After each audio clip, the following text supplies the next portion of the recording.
This is Ray Martinez. Hope you're having a great day today. Join me today as we talk in our podcast. We're in week 7 of Galatians 5:22 through 23, which is the fruit of the Spirit. And we're going to be talking about in week 7 about faithfulness. What is this faithfulness about? Faithfulness is a recurring theme throughout the entire Bible, both in the Old Testament and the New Testament.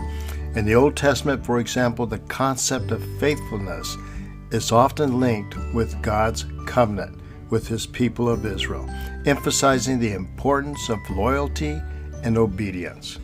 Passages such as Psalms 119, verse 90, and Lamentations 3, verses 22 through 23, highlight God's faithfulness towards His people. In the New Testament, faithfulness is often associated with the disciples' commitment to following Jesus and living according to His teaching. Verses like Matthew 25, verse 21, and 1 Corinthians 4, verse 2, emphasizes the importance of faithfulness in serving God.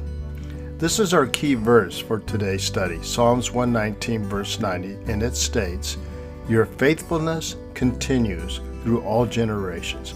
You establish the earth, and it endures." Lamentations really is a great emphasis about what God is all about. Let me read that, verses 22 through 23. "Because of the Lord's great love, we are not consumed, for His compassion never fail. They are new every morning. Great is your faithfulness." In Matthew 25, verse 21, reads, "His master replied, 'Well done, good and faithful servant. You have been faithful with a few things. I will put you in charge of many things. Come and share your master's happiness.'" And 1 Corinthians 4:2 states, "Now it is required that those who have been given a trust must prove faithful." In Hebrew, the word faithfulness is often translated as emunah, which conveys the idea of firmness, steadfastness, or trustworthiness. In Greek, the word for faithfulness is often translated as pistis, which encompasses the concepts of trust, fidelity, and loyalty. It's the same root word for faith or belief in the New Testament. An example of faithfulness in the Bible is the story of Daniel. Many of you know that story well. Daniel, a young Israelite, was taken into captivity in Babylon along with others from his homeland. Despite being in a foreign land with its own gods and customs, Daniel remained faithful to his God and his belief. One notable instance of Daniel's faithfulness is found in Daniel 6. Despite the decrees issued by King Darius forbidding anyone from praying to any god or man except him for 30 days, Daniel continued to pray to his God 3 times a day, as was his custom. Now that's interesting, right? Why 30 days? Why not 45 days? Why not forever? This was just enough time that his advisors were giving the king to trip up Daniel. That's all they were trying to do. When Daniel's actions were reported to the king, Darius was distressed because he admired Daniel but was compelled to enforce the law. Daniel was thrown into a den of lions as punishment for his disobedience. And this really hurt Darius, the king, because he really liked Daniel, and he even went and checked on him the next morning and said, "Daniel, are you there? Are you okay?"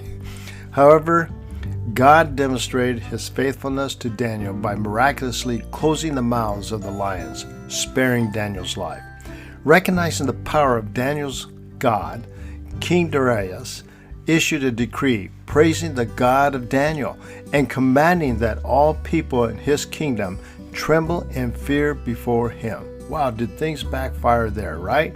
The king all of a sudden recognizes Daniel's God and said, "This is the man." So sometimes the tribulation, the trial that we're going through, God can make good out of this. Joseph talks about that with his brothers. What you intended bad, God made good.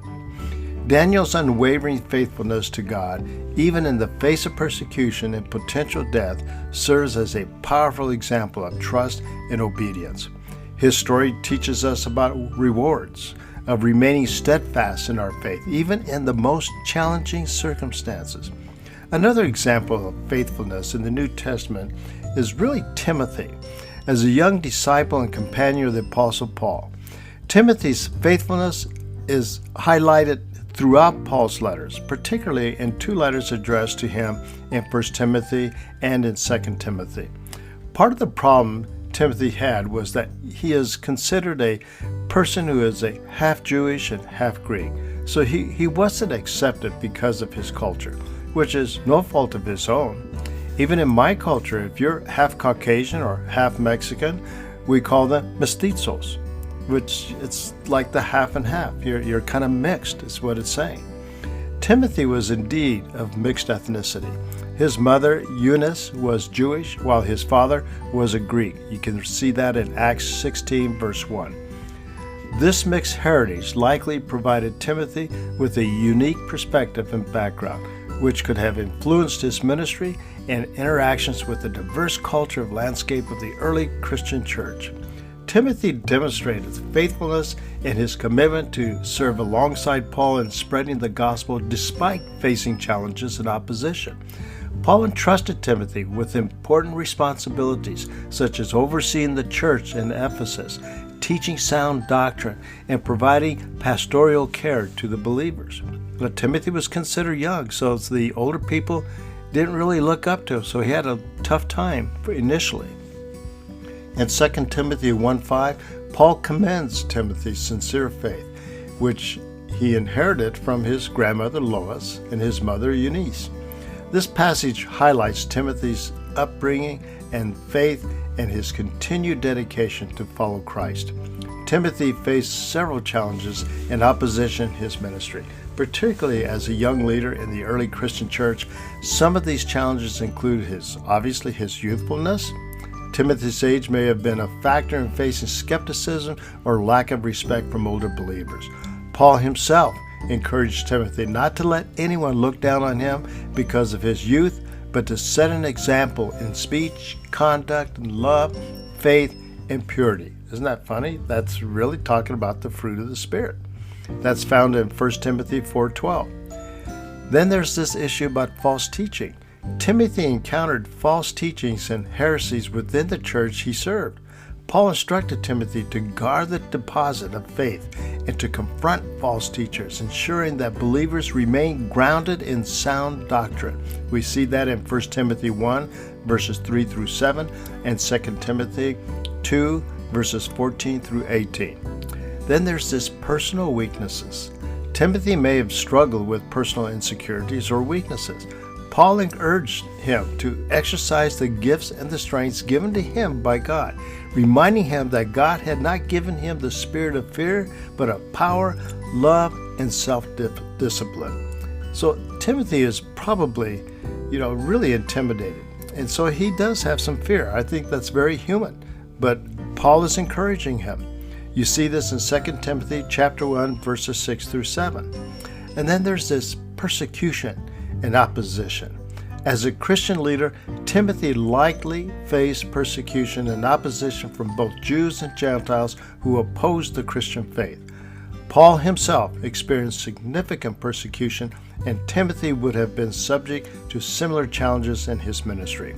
Despite these obstacles, Timothy remained faithful to his calling and continued to serve alongside Paul in spreading the gospel and nurturing the early Christian communities. Paul's letters to Timothy provide guidance, encouragement, and exhortation to help him navigate these challenges and fulfill his ministry effectively. Think about the word faithfulness. It just really means to be full of faith. Don't let anything get in the way. Don't mix it up with anything else. Just pure faith, full of faith. You have a blessed day.